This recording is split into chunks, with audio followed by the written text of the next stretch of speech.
복된 주일 하나님이 주시는 말씀은 야고보서 2장 14절에서 26절까지 말씀을 보십니다.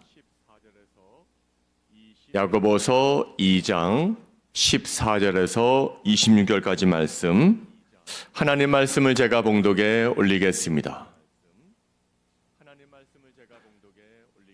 내 형제들아, 만일 사람이 믿음이 있노라 하고 행함이 없으면 무슨 유익이 있으리요? 그 믿음이 능히 자기를 구원하겠느냐?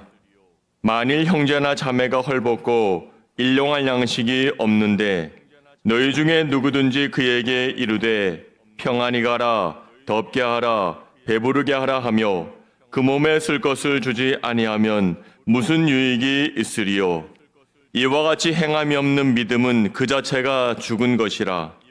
어떤 사람은 말하기를 너는 믿음이 있고 나는 행함이 있으니 행함이 없는 내 믿음을 내게 보이라. 나는 행함으로 내 믿음을 내게 보이리라 하리라. 네가 하나님은 한 분이신 줄을 믿느냐? 잘 아는도다. 귀신들도 믿고 떠느니라. 아하, 허탄한 사람아, 행함이 없는 믿음이 헛것인 줄을 알고자 하느냐? 우리 조상 아브라함이 그 아들 이삭을 제단에 바칠 때에 행함으로 의롭다 하심을 받은 것이 아니냐? 네가 보거니와 믿음이 그의 행함과 함께 일하고 행함으로 믿음이 온전하게 되었느니라. 이에 성경에 이른바 아브라함이 하나님을 믿으니 이것을 의로 여기셨다는 말씀이 이루어졌고 그는 하나님의 벗이라 칭함을 받았나니 이로보건대 사람이 행함으로 의롭다 하심을 받고 믿음으로만은 아니니라. 또 이와 같이 기생 라합이 사자들을 접대하여 다른 길로 나가게 할 때에 행함으로 의롭다 하심을 받은 것이 아니냐. 영혼 없는 몸이 죽은 것 같이 행함이 없는 믿음은 죽은 것이니라. 아멘. 믿음이라는 것은 아주 작은 씨앗과 같습니다. 겨자씨는 눈에 보이지 않지만 현미경으로 겨우 보이지만 그 씨앗은 어느샌간 자라서 성장하고 성숙해서 많은 열매를 맺어갑니다. 모든 씨앗이 그러는 것 같습니다. 처음에는 작지만 그것이 점점 성장해서 많은 열매를 맺어가는 것처럼 우리가 지금 소유하고 있는 믿음도 그리한 것 같습니다. 여러분들이 처음 예수를 믿을 때의 믿음과 10년, 20년 혹은 30년, 40년 지난 이후에 지금 여러분들의 믿음을 생각해 보면 엄청난 차이가 있을 겁니다. 어떤 분들은 믿음이 성장해서 그것쯤이야 라고 대수롭게 여기지 않고 이길 수 있지만 어떤 사람은 처음보다 믿음이 더 작아져서 자라지 못한 그런 분도 계시겠지만 대부분 믿음은 자라고 성장하고 성숙하게 되는 겁니다. 이 믿음에는 자연적인 그런 믿음과 영적인 믿음이 있습니다.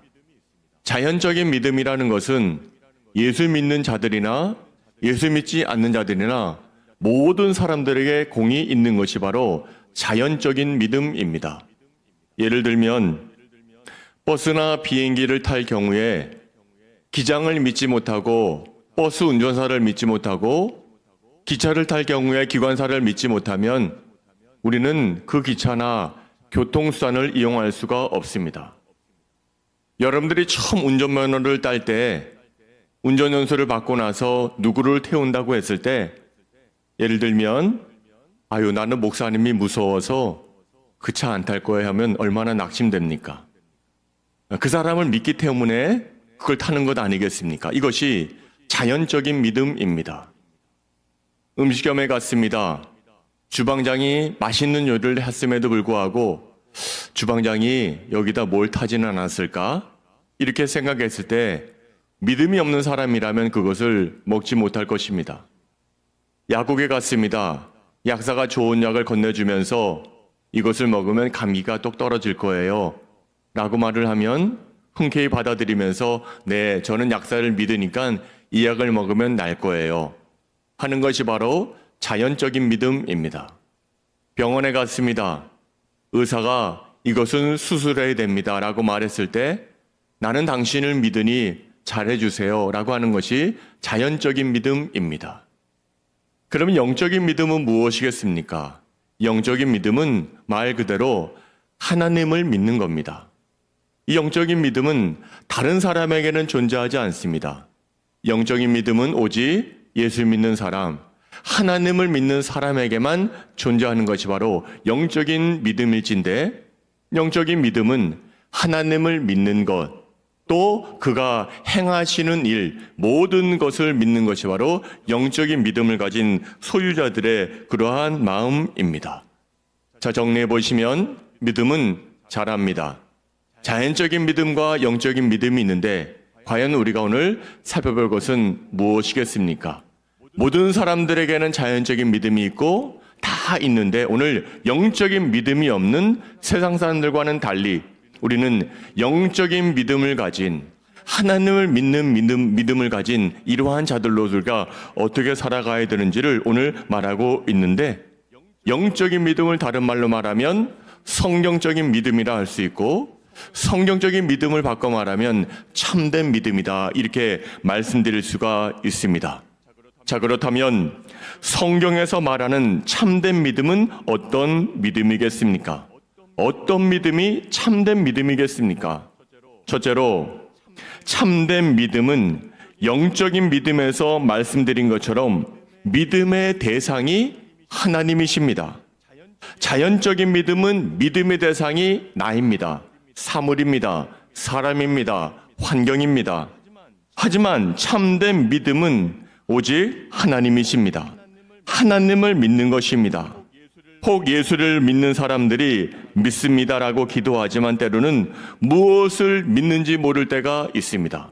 기도할 때 하나님 나는 믿습니다 이렇게 말은 하지만 자기 자신을 믿는 경우가 있고 다른 사람을 믿는 경우가 있습니다. 이건 영적인 믿음이 아닙니다.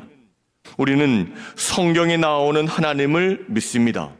믿음의 근원이 되시고 믿음을 우리에게 주신 예수님을 믿습니다. 그래서 오늘 본문의 23절에 보시면 이렇게 말씀하십니다. 한번 읽어봐요. 시작.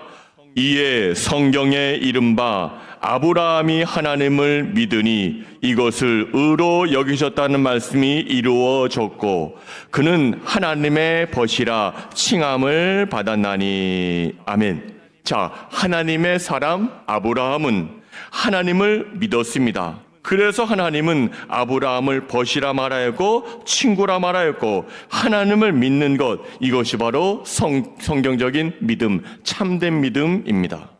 또 하나, 성경에서 말하는 참된 믿음이라는 것은 그 믿음의 내용이 약속의 말씀이라는 것을 믿는 것이 참된 믿음입니다. 아브라함은 오늘 하나님의 약속의 말씀을 믿었습니다. 바랄 수 없는 중에 바라고 믿었습니다. 여러분, 우리는 무조건 믿는 사람들이 아니지 않습니까? 하나님의 약속의 말씀을 믿는 사람들입니다.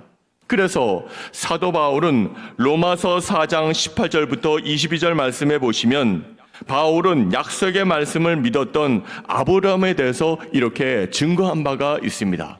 한번 보실까요? 18절부터 22절 시작. 아브라함이 바랄 수 없는 중에 바라고 믿었으니 이는 내 후손이 이같으리라 하신 말씀대로 많은 민족의 조상이 되게 하려 하심이라.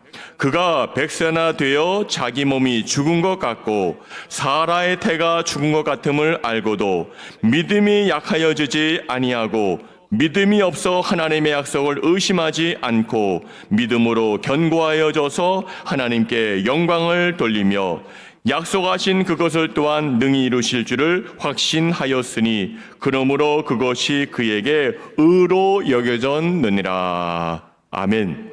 자, 여러분, 아브라함은 약속의 말씀을 믿었습니다. 특별히 21절 말씀을 보시면 아브라함은 하나님께서 약속하신 그것을 또한 능히 이루실 줄을 내가 확신했습니다. 약속의 말씀 속에 하나님의 성품이 담겨 있고 약속의 말씀 속에 하나님의 능력이 담겨 있고 약속의 말씀 속에 하나님에 대한 지혜가 담겨 있고, 약속의 말씀 속에 다음 세대에 대한, 우리 자녀들에 대한 그런 확실한 미래가 담겨져 있습니다. 하나님께서 아브라함에게 주신 약속의 말씀 속에 아브라함의 미래가, 아브라함의 아들 이삭의 미래가, 이삭의 아들 야곱의 미래가, 야곱의 12아들의 미래가 다 달려 있는 것처럼 아브라함의 후손으로 오실 예수 그리스도의 탄생이 거기에 담겨 있고, 참된 믿음의 사람은 하나님께서 말씀하신 약속의 말씀을 믿는 사람들입니다. 자, 참된 믿음은 성경적인 믿음입니다.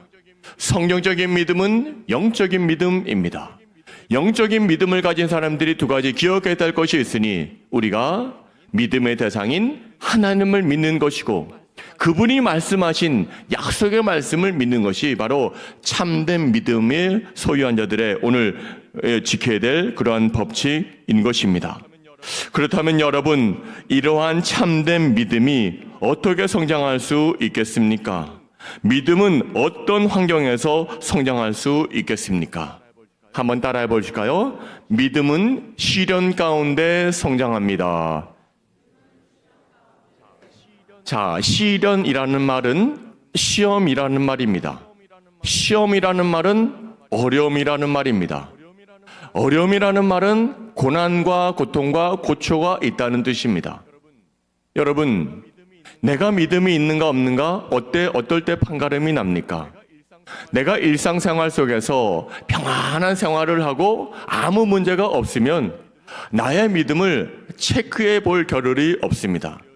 안 되었지만, 안 된 이야기이지만, 내가 시험을 당하거나 내가 아프거나 내가 해야 될 일이 잘 해결되지 않을 때 우리는 과연 내 믿음이 이것밖에 되지 않았어?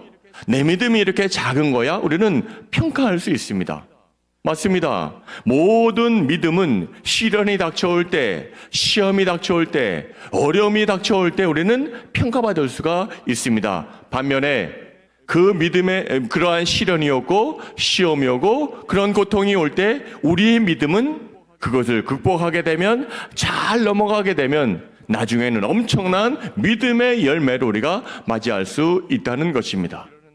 시련은 나쁜 것인 줄 알지만 그렇지가 않습니다. 어려움은 나쁜 것 같지만 그렇지가 않습니다. 그것을 넘어가고 그것을 극복한 이후에는 더 큰 믿음이 되어서 예전에 가지지 못했던, 경험하지 못했던 그 믿음을 우리 모두가 소유할 수 있다는 겁니다.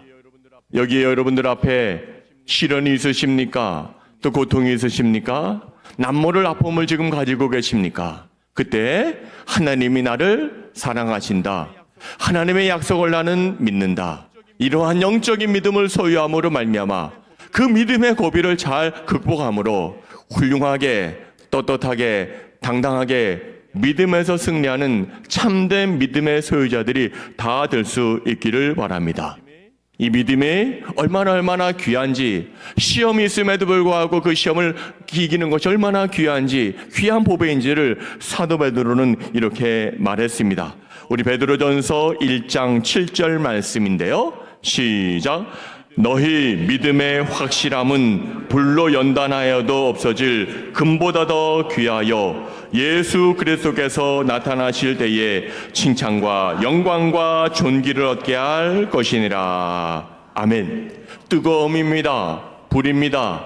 연단입니다. 하지만 그 연단을 잘 극복하게 되면 금보다 더 귀한 믿음을 하나님이 우리에게 허락하실 것이라 라고 베드로는 말하고 있습니다. 자, 오늘 본문 말씀에 보시면 야고보 사도가 말하는 것은, 그런데 이 참된 믿음 중에서도 균형 잡힌 믿음을 오늘 말해주고 있습니다.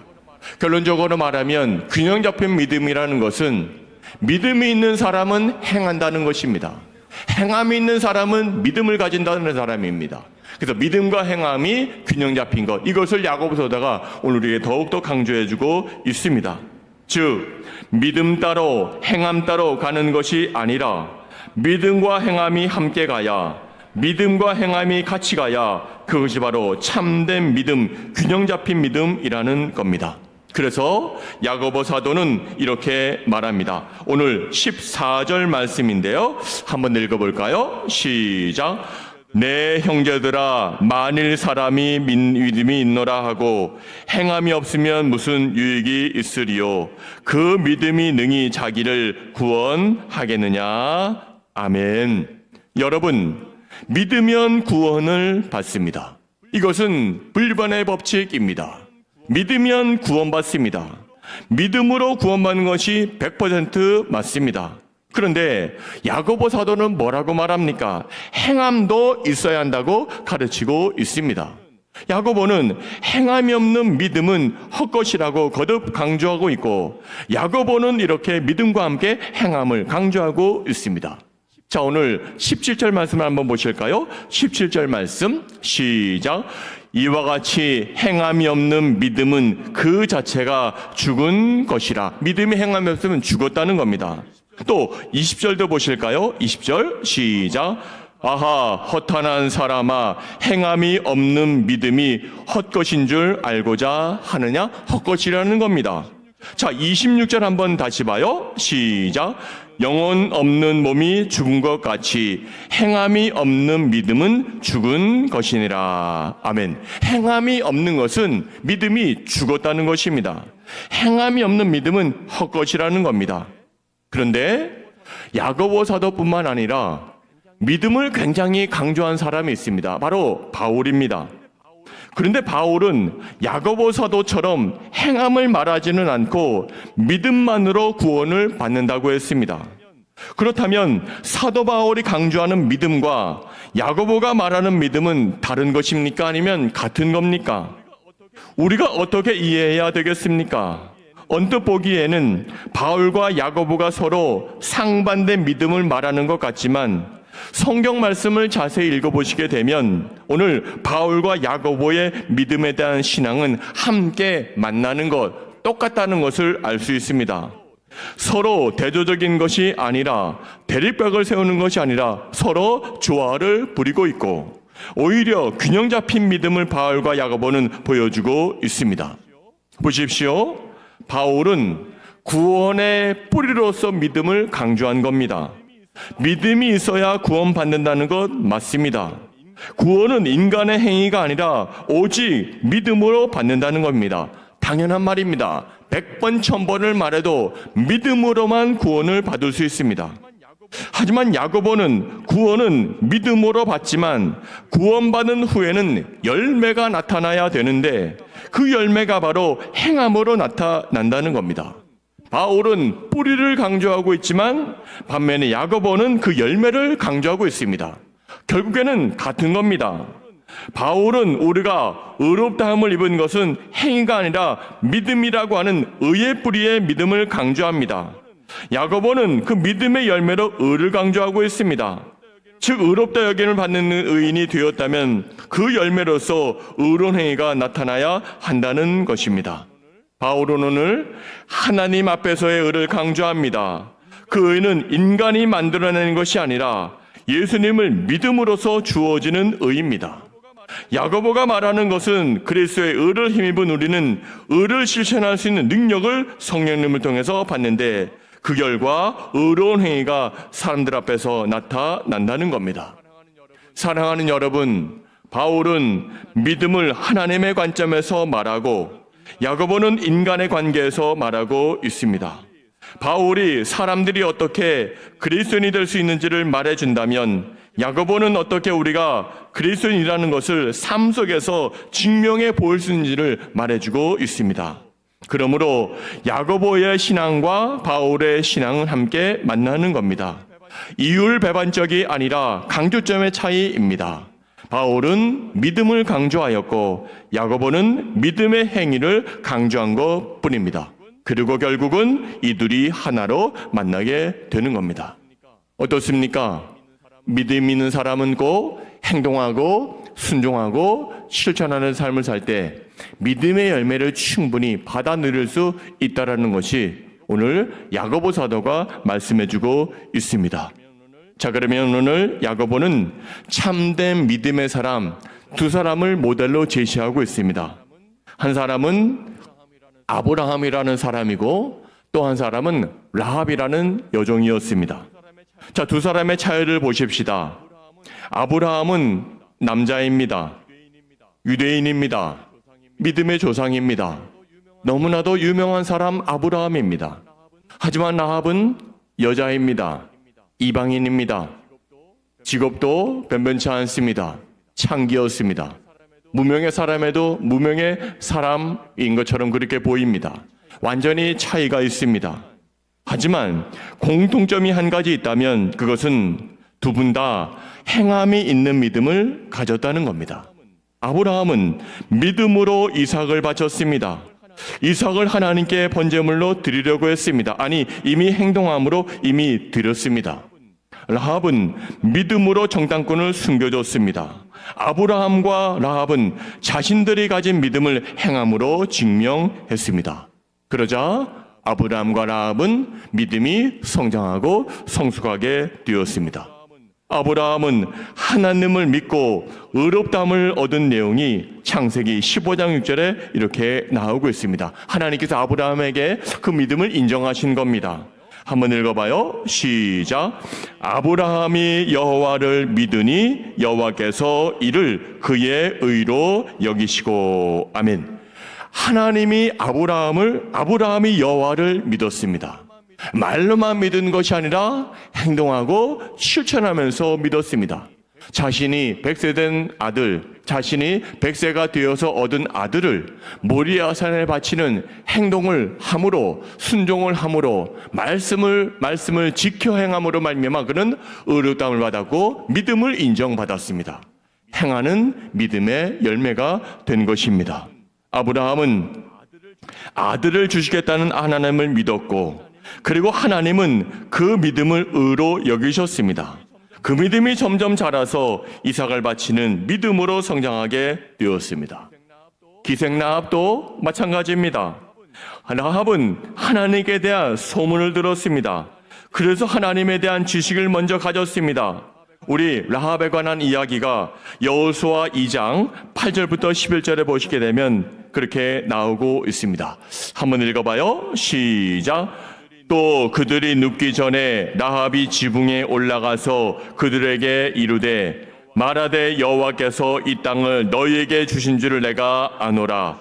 우리가 너희를 심히 두려워하고 이 땅 주민들이 다 너희 앞에서 간담이 녹나니 이는 너희가 애굽에서 나올 때에 여호와께서 너희 앞에서 홍해물을 마르게 하신 일과 너희가 요단 저쪽에 있는 아모리 사람의 두 왕 시온과 옥에게 행한 일, 곧 그들을 진멸시킨 일을 우리가 들었음이니라. 우리가 듣자 곧 마음이 녹았고 너희로 말미암아 사람이 정신을 잃었나니 너희의 하나님 여호와는 위로는 하늘에서도 아래로는 땅에서도 하나님이시니라. 아멘. 기생 라합은 하나님을 알았습니다. 하나님을 그러나 믿었습니다. 그 믿음 때문에 목숨을 걸고 지금 정탐꾼을 숨겨두고 가난한 사람들에 대한 정보를 정탐꾼들에게 제공해 줬습니다. 자, 여러분, 라합이 어떻게 하나님을 알게 됐는지는 모르지만 소문으로 알게 된 것 같습니다. 그리고 알게 되었지만 그는 하나님을 믿었습니다. 하늘과 땅의 하나님을 그는 믿었습니다. 믿었기 때문에 그 믿음의 사람들을, 정탐꾼들을 살려주는 그런 역사를 오늘 말씀을 행함으로 말미암아 이가 이렇게 역사적인 일들을 벌이고 있습니다. 하나님을 머리로만 알았으면 정탐꾼들에게 살려주지 못했을 것입니다. 머리로 알았고 믿음으로 그를 받아들였고 발로 실천함으로 행동함으로 그 정탐꾼들을 살려준 사건이 여기 우리가 지금 읽은 본문에 나와 있습니다. 라합은 하나님을 믿는 말을 실천하고 행동했습니다. 라합은 행함으로 말미암아 믿음의 자녀가 되었습니다. 멸망의 자리에서 구원받고 창녀에서 하나님 백성이라는 신분으로 변화가 되었습니다. 사랑하는 여러분, 이 세상에서 가장 지혜로운 자가 누구겠습니까? 가장 지혜로운 사람은 말씀을 듣고 행하는 사람입니다. 이러한 사람은 반석 위에 집을 지은 지혜로운 사람이라고 주님은 말씀하셨습니다. 우리 마태복음 7장 24절 말씀 한번 읽어봐요. 시작. 그러므로 누구든지 나의 이 말을 듣고 행하는 자는 그 집을 반석 위에 지은 지혜로운 사람 같으리니. 아멘. 여러분들은 지금 지혜자이십니다. 하나님을 알고 하나님을 믿고 그 말씀을 실천한다면 여러분들은 지혜자가 되셨습니다. 오늘 성경 22절은 다시 한번 우리에게 강조하며 이렇게 말씀해주고 있습니다. 한번 읽어봐요. 22절 말씀 시작. 내가 보거니와 믿음이 그의 행함과 함께 일하고 행함으로 믿음이 온전하게 되었느니라. 아멘. 믿음의 사람은 행하는 사람입니다. 행하는 사람을 보면 그 안에는 반드시 믿음이 있습니다. 올 한해 매 주일마다 주님께서 주시는 말씀을 행함으로 여러분들의 믿음이 온전하게 되어서 하나님께 칭찬을 받는 여러분들 되시기를 바랍니다. 우리는 말씀을 행하는 선교적 교회의 귀한 성도들입니다. 말씀을 믿고 말씀을 실천함으로 말미암아 온전한 믿음을 소유할 수 있는 여러분들의 복된 삶이 되시기를 우리 주님의 이름으로 축원합니다. 기도하시겠습니다. 하나님 아버지 감사합니다. 믿음의 뿌리는 구원의 뿌리는 내가 주님을 믿습니다. 고백에서 이루어지는 것이지만 그 뿌리가 열매를 맺는 나무가 열매를 맺는 것은 행함으로 열매를 맺습니다. 우리 모두 오늘 야고보 사도가 말한 것처럼 균형 잡힌 믿음을 가졌으면 행함으로 말미암아 주님 앞에 칭찬받을 수 있는 귀한 지혜자들 되게 하여 주옵소서. 그래서 올해 말씀처럼 너희는 말씀을 행하는 자가 되고 듣기만 하여 너희들 스스로를 속이는 자가 되지 말라. 경고의 말씀처럼 말씀을 실천하고 행동하고 순종하는 우리들의 모든 삶이 될 수 있도록 은혜를 베풀어 주시옵소서. 예수님의 이름으로 감사하며 기도하옵나이다. 아멘.